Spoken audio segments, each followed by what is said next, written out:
بسم الله الرحمن الرحيم الحمد لله رب العالمين والصلاة والسلام على خير خلقه محمد وعلى آله وأصحابه أجمعين.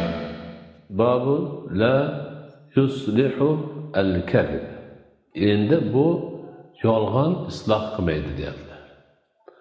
Bu borada 386 hadis kelgan ekanlar.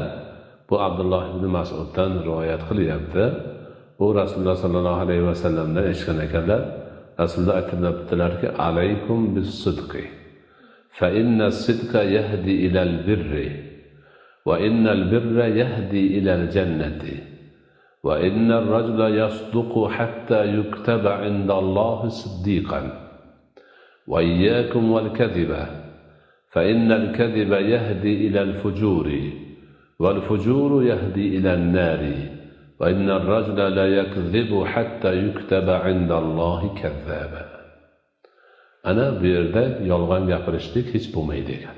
La yasluhul kadhib degani yolg'onchilik yaramaydi degani ekan bu yerda. Ana Rasul akram alayhissalatu vassalam aytibdilarki, alaykum bis-sidqi. Sizlar rostgo'ylikni o'zingizga lozim tuting. Chunki rostgo'ylik yaxshilikka hidoyat qiladi va yaxshilik jannatga hidoyat qiladi. Ana jannatda bo'laman degan odam rostgo'y bo'lishi kerak ekan. Rostgo'ylik uni yaxshilikka boshlaydi, yaxshiligi jannatga boshlaydi. Albatta bir kishi rost gapirib, rostgo'y bo'lib yuraversa, Alloh taoloning huzurida siddiqlardan deb yozib qo'yiladi. Bu rostgo'ylar, siddiqlarning zumrasidan, jamoasidan deb yozib qo'yiladi. Va iyyakum wal kadhiba. Sizlar yolg'ondan hazir qilinglar.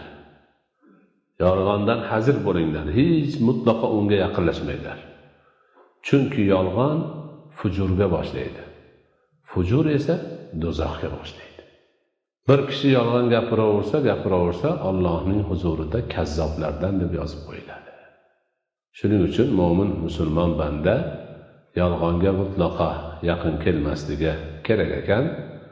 Albatta rostgo'ylikni o'ziga lozim tutish kerak ekan. Bu jannatga olib boradigan omillardan bitta omil ekan. Yolg'onchilik esa fisq-u fujurga boshlab, oxiri oqibat do'zaxga eltadigan bir narsa ekan. Bandani do'zaxga kiritishiga sabab bo'ladigan omillardan bir omil ekan. Bu xulosani biz doimo esimizda saqlashimiz lozim. 387 hadis Abdulloh radhiyallohu anhudan ekan. U kishi aytadilarki, la yasluhul kadhibu fi jiddin va la hazn va la an ya'ida ahadukum waladahu shay'an thumma la yunjizu lahu. Aslo yolg'onchilik bo'lmaydi. Yolg'onchilik yaramaydigan bir ish. Bu jiddiy gapda bo'lsa ham, hazilda bo'lsa ham. Hazillashib ham yolg'on gapirmaslik kerak.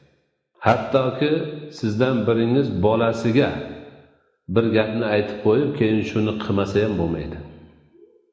Boshqa hadislarda aytadiki, ona bolasini bu yoqqa kel, mana uni beraman deb bermaydigan bo'lsa, beraman deb aytmasin, aldamasin. Chunki bolaga shu yomon ta'sir qiladi, yolg'on bo'ladi, boshqa bo'ladi deyilgan. Shuning uchun hazillashib ham, hatto o'zini bolasiga ham bermaydigan narsasini beraman deb, qilmaydigan narsasini qilaman deb yolg'on gapirmaslik kerak ekan. Bu juda muhim, zarur bir narsa ekan.